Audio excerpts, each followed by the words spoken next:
suis trop contente de vous retrouver aujourd'hui dans une nouvelle vidéo. Aujourd'hui on va parler de comment trouver un stage et comment trouver une alternance. Donc on va se concentrer sur le CV et la lettre de motivation et quelques petites autres choses. Évidemment je parle en fonction de mon expérience et des cours que j'ai pu suivre au cours de ma scolarité. Donc c'est parti, on va commencer par parler de LinkedIn, qui est un réseau social professionnel. Je pense que vous connaissez à peu près tous. Sur LinkedIn il y a des offres d'emploi, des pages entreprises, vous pouvez partager votre CV. Mais ça traite du monde du travail et du coup c'est vraiment intéressant quand on commence à rentrer surtout dans les études supérieures de se créer un compte LinkedIn. Voilà, maintenant la présence sur les réseaux sociaux elle est tout de même importante. On sait déjà de si ça n'est pas fait de vous créer un compte LinkedIn et donc voilà mes conseils. Donc d'abord il faut créer son profil évidemment, donc dedans mettre une photo professionnelle, pourquoi pas la même photo que votre CV. Aussi créer votre bio, donc moi dans votre bio je vous conseille de mettre ce que vous faites actuellement, donc soit vos études si vous êtes en études, votre emploi si vous travaillez. Sur mon profil il y a marqué chargé de projet e-marketing et communication chez Lumis Service.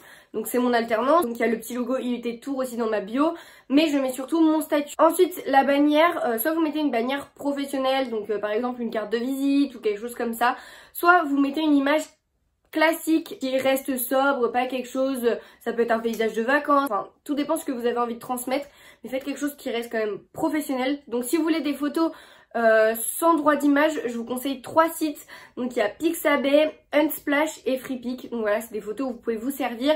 Il n'y a pas de droit d'auteur. Ensuite, pour continuer à créer votre profil, il faut remplir vos expériences professionnelles. Tout dépend de où vous en êtes, j'ai envie de dire, dans votre vie professionnelle. Inutile de mettre babysitting par exemple si vous avez déjà plusieurs expériences professionnelles dans le secteur d'activité que vous voulez atteindre. Mais voilà, remplissez vos expériences professionnelles, décrivez, voilà, ça aide les recruteurs, pourquoi pas, et ça montre que c'est un profil sur lequel vous avez passé du temps et qui a été rempli assidûment. Donc n'oubliez pas aussi de remplir vos compétences. Et il y a un petit emplacement à propos, donc moi dans celui-là j'ai mis mon adresse email professionnelle et j'ai mis, vous pouvez mettre un petit mot sur vous, un petit mot sur votre personnalité ou quoi. Moi j'ai mis par exemple en ce moment je suis en train de chercher une alternance pour intégrer mon master, donc j'ai mis que je cherchais une alternance pour intégrer tel master. Voilà pour créer votre profil LinkedIn. Ensuite sur ce même réseau, comment créer son réseau? Donc tout d'abord je vous conseille d'ajouter les membres de votre famille, ensuite vos amis, ensuite vos anciens camarades de classe ou camarades de classe actuels d'ailleurs, et ensuite des personnes dans le monde professionnel que vous avez pu connaître, tel qu'un ancien maître de stage. Alors voilà, essayez de créer votre réseau, de le développer au cours de votre vie. Plus vous allez avoir de contacts, plus si vous partagez votre CV, il va être partagé, etc. Plus vous allez être visible. Sur LinkedIn, c'est vraiment top pour trouver un emploi, un stage ou une alternance. Parce que vous pouvez faire une recherche, il y a des offres d'emploi publiées sur LinkedIn et ça c'est top. Quand vous cherchez une offre d'emploi, par exemple en ce moment comme je vous ai dit je cherche une alternance, sur LinkedIn vous pouvez créer une alerte. Donc moi par exemple j'ai mis alternance, Centre Val de Loire, je sais pas, communication. Vous créez une alerte et à chaque fois qu'il y a une nouvelle annonce qui vient, et vous recevez une notification. On va parler des CV. Je sais que c'est quelque chose qui pose beaucoup de questions. On me demande souvent à quoi il ressemble ton CV, etc. Je ne vous le partagerai pas tout simplement parce que j'ai pas envie d'être copiée et que j'y ai passé énormément de temps. Mais par contre, je vous partagerai mes 2 anciens CV que vous voyez déjà la différence.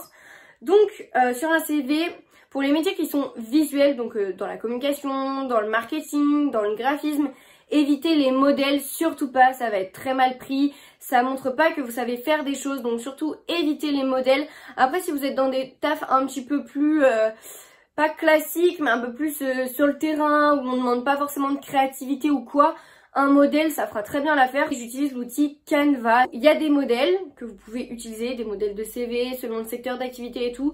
Il y en a pas mal, après vous pouvez aussi vous inspirer d'un modèle. Ensuite il y a quand même beaucoup d'éléments que vous pouvez utiliser qui sont gratuits. Ensuite qu'est-ce qu'il faut mettre? Alors au niveau de la couleur de votre CV, vous mettez une couleur un peu tendance, évitez le trop flash et le trop sombre parce que déjà à l'impression ça va rendre un truc capoute. Vous pouvez regarder si vous n'êtes pas inspiré la signification des couleurs et regarder un petit peu quelle marque dans votre secteur d'activité utilise quelle couleur pour essayer de trouver une couleur qui est en adéquation du coup tout simplement avec ce que vous recherchez. Ensuite bien évidemment sur votre CV il n'est pas obligé de mettre une photo, moi je trouve que c'est beaucoup mieux.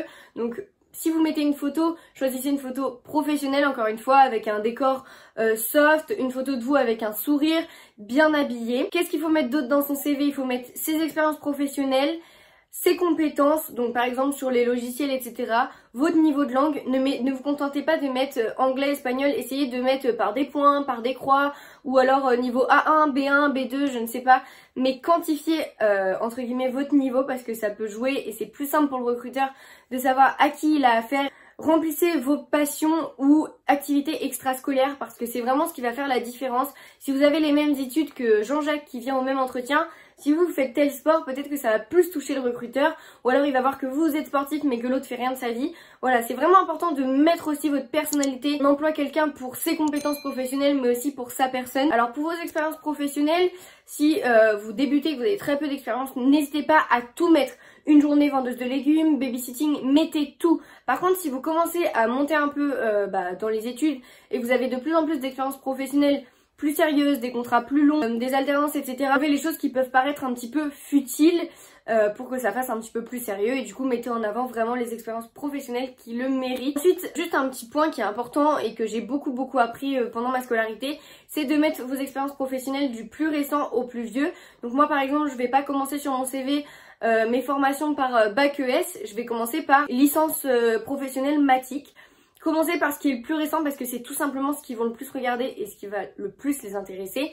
Et si vous commencez à monter un peu dans les échelons, que vous êtes déjà en DUT ou quoi, enlevez le brevet parce que c'est vraiment pas quelque chose qui est intéressant et percutant pour les recruteurs. Après, si vous sortez du bac, vous pouvez bien évidemment mettre votre brevet avec votre mention. Et encore une fois, n'oubliez pas vos mentions si vous en avez, que ce soit au brevet ou au bac. Ensuite, il faut mettre bien évidemment sur son CV ses coordonnées, donc son adresse postale, son téléphone, son adresse email pro, donc évitez les trucs genre Elise-cheval, Elise4502 lol smiley, voilà. Préférez quelque chose genre Elise avec votre nom, je sais pas, .pro ou juste votre nom, votre prénom, quelque chose de professionnel qui reste sobre et faites attention à la photo de votre profil Gmail, pas un truc qui date des années 2013 parce que ça passera pas. Ensuite, si vous êtes doté du permis, n'hésitez pas à mettre véhiculé si vous avez un véhicule, donc si vous avez votre voiture ou quoi, ce qui montre que vous êtes vraiment indépendant et mobile et ça c'est super important et ça peut être une vraie valeur ajoutée. Enfin, votre nom et prénom. Donc voilà pour le CV, j'ai fini de vous en parler. Donc du coup, je voulais juste rajouter un petit truc. Donc j'ai parlé de LinkedIn juste avant les CV. Et sachez que sur LinkedIn, on voit passer beaucoup de CV du coup de personnes qui cherchent autant pour master, DUT ou quoi. Et du coup, on est confronté à beaucoup d'idées de CV originaux. Franchement, cette plateforme, elle est super pour trouver des idées, voir des posts sympas et vous inspirer et développer votre créativité. Du coup, des CV que j'ai pu voir et du coup trouver sur LinkedIn. Donc un CV type compte Instagram, donc ça si vous travaillez dans les réseaux sociaux et tout ça peut être pertinent. Pareil une vidéo de téléphone, un CV sous format article, journal, média, enfin voilà vous pouvez faire pas mal de choses, écran de télé ou voilà le CV vidéo classique où vous vous présentez. On va passer à où trouver des annonces, c'est vrai que c'est quelque chose qu'on me demande assez souvent. Donc il y a Indeed, il y a LinkedIn, il y a Welcome to the Jungle, mais il y a aussi surtout si vous êtes intéressé ou si vous avez de l'attrait pour une entreprise en particulier, allez directement sur leur site dans l'espace recrutement et regardez les offres d'emploi qui sont proposées par l'entreprise en question. Ou alors regardez dans les grands groupes, genre Auchan, Decathlon. Voilà, c'est un petit peu tout pour où trouver des annonces. Après, il y a encore plein d'autres sites. Mais moi, c'est ceux que je trouve le plus pertinent à vous présenter en tout cas. J'avais envie de vous donner quelques petits tips pendant que vous cherchez un stage, une alternance ou quoi. Parce que souvent, on cherche et on envoie des milliers de CV, des milliers de lettres de motivation. Et on est un peu perdu et le jour où quelqu'un nous appelle on est là allô oui c'est pourquoi, on se rappelle même plus d'émission. Donc ce que je vous conseille c'est de vous faire un petit dossier Word, genre la date, candidature EDF, la date, candidature Decathlon pour voir un petit peu, voir aussi le laps de temps qui est passé depuis que vous avez postulé et que vous n'avez pas de réponse aussi. Ça aide à se dire bon bah je passe à autre chose ou j'ai encore une chance d'avoir une réponse. Et aussi faites-vous un dossier par entreprise, donc par exemple EDF, vous screenez l'offre d'emploi, donc comme ça vous gardez l'émission en tête. Un dossier Decathlon pareil et comme ça vous avez encore l'émission et si on vous téléphone, oui allô c'est pourquoi, oui vous avez postulé le tel jour, donc vous allez regarder ce que vous aviez noté à tel jour et vous allez pouvoir dans votre dossier retrouver l'émission, du coup discuter avec la personne que vous avez au bout du fil et être crédible. Donc vraiment ça c'est quelque chose qui est super important, je l'avais pas fait l'année dernière mais maintenant je l'ai fait et c'est beaucoup mieux pour être organisé. Autre petit point, n'hésitez pas si vous avez un refus et que c'était vraiment une entreprise qui vous plaisait et si vous aviez vraiment eu l'impression de pouvoir correspondre à l'emploi, n'hésitez pas quand vous recevez un refus à demander ce qui n'a pas fait la différence chez vous, ce que vous auriez pu améliorer. Alors j'en suis consciente, la plupart des entreprises ne vous répondront pas, mais celles qui vous répondront, c'est vraiment des conseils qui sont super bons à prendre. Ça se trouve, vous êtes à ça et c'est important de le savoir. Ensuite, on va parler de la lettre de motivation. Alors, c'est quelque chose qu'on me demande souvent, mais Elise, mais qu'est-ce que tu mets dans ta lettre de motivation?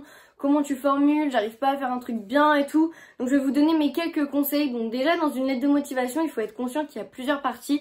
Donc, il y a vos coordonnées, les coordonnées du destinataire, la date, l'objet, la première partie où vous vous présentez, la deuxième partie où pour moi vous parlez de l'entreprise et surtout ce que vous pouvez leur apporter, une dernière partie pour conclure et la partie en gros au revoir, à bientôt. Donc c'est important de séparer son CV en plusieurs parties, déjà ça va faire beaucoup plus épuré.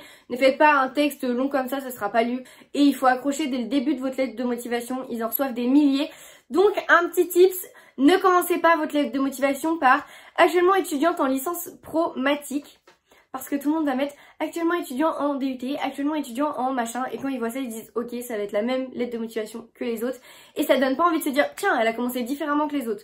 Donc essayez de trouver une entrée de phrase qui vous ressemble plus ou qui est différente ou changez le mot. Mais voilà, évitez de mettre ça parce que franchement, si on regarde, dans 95% de vos potes, tout le monde a commencé sa première phrase par ça. Et du coup, ça vous permet pas de vous différencier dès le départ. Dans votre lettre de motivation, parlez de vous évidemment. Mais n'oubliez pas que vous parlez déjà de vous dans votre CV. Donc il faut aussi parler de l'entreprise. Et même si vous êtes en stage une semaine, n'hésitez pas à dire ce que vous pouvez leur apporter. Dynamisme, un regard extérieur, voilà, essayez de trouver des points qui peuvent vous leur donner envie de vous prendre. N'hésitez pas aussi à mettre de la personnalité, par exemple j'ai postulé à Decathlon pour une alternance, et ben voilà, j'ai parlé un petit peu de mon parcours équestre, j'ai mis un peu, pas de sentiments dans ma lettre, mais j'ai montré qui j'étais et qui au fond de moi voulait vraiment cette alternance là. J'ai montré mes motivations au lieu de faire quelque chose de vraiment trop classique. Montrez qui vous êtes, faites passer un message et différenciez-vous, vraiment c'est super important. Justifiez votre texte, ça c'est quelque chose qu'on oublie souvent, mais essayez de faire un alinéa au début de vos paragraphes pour que ce soit plus épuré, plus soigné et qu'on voit que vous avez fait attention à la forme.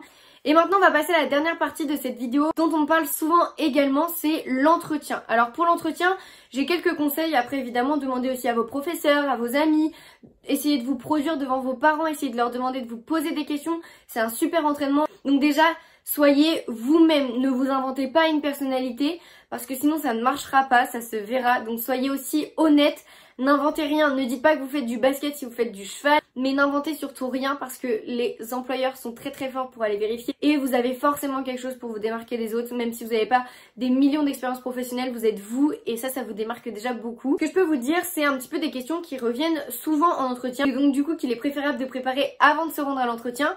Donc on va souvent vous demander quelles sont vos 3 qualités et vos 3 défauts. Ensuite ils vont vous demander pourquoi ils vous prendraient vous, donc qu'est-ce qui vous différencie. Ensuite on va peut-être vous demander aussi pourquoi nous, pourquoi postuler à cette entreprise.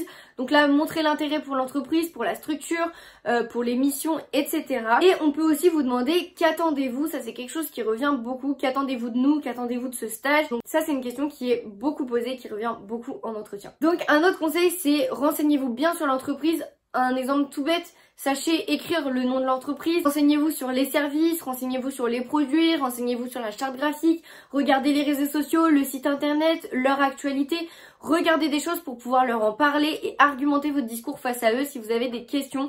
Ça vous permettra de combler le temps, mais aussi de montrer que vous avez vraiment un réel intérêt à cette entreprise et surtout que vous avez regardé avant de venir et que c'est pas juste le 500e entretien. Ensuite, une chose importante, privilégiez une tenue pro, mais attention, une tenue dans laquelle vous êtes à l'aise. Ne mettez pas des talons de 10 cm si vous n'êtes pas à l'aise avec. Ça ne servira à rien, ça se verra et ça fera mauvaise impression. Et n'oubliez pas aussi la tenue correcte, les entretiens visio. Et le dernier conseil est de poser des questions. N'hésitez pas à dire, eh bien écoutez, je pense que j'ai tout compris, vous avez répondu à toutes mes questions pendant l'entretien, mais quand est-ce que j'aurai un délai de réponse ou avez-vous déjà eu des alternants? Essayez de vous intéresser soit à la personne que vous avez en face de vous, sans rentrer dans les détails, plutôt sur son statut j'ai envie de dire, ou sur l'entreprise, mais voilà. Posez au moins une question, ça fait vraiment meilleure impression et on se dit ok, la personne elle a eu envie de continuer à discuter, elle était à l'aise et surtout elle avait préparé cet entretien. Voilà tout le monde, cette vidéo est terminée. J'ai vraiment essayé de prendre vos commentaires sur Instagram pour pouvoir vraiment avoir une vidéo très complète à vous proposer. J'espère que les conseils ont pu vous aider. N'hésitez pas à me dire en commentaire ce que vous cherchez actuellement, un CDI, un CDD, un stage, peu importe, je serais ravie de discuter avec vous. Encore une fois, j'espère que cette vidéo vous a plu et pourra vous aider et je vous fais de gros bisous. Bye!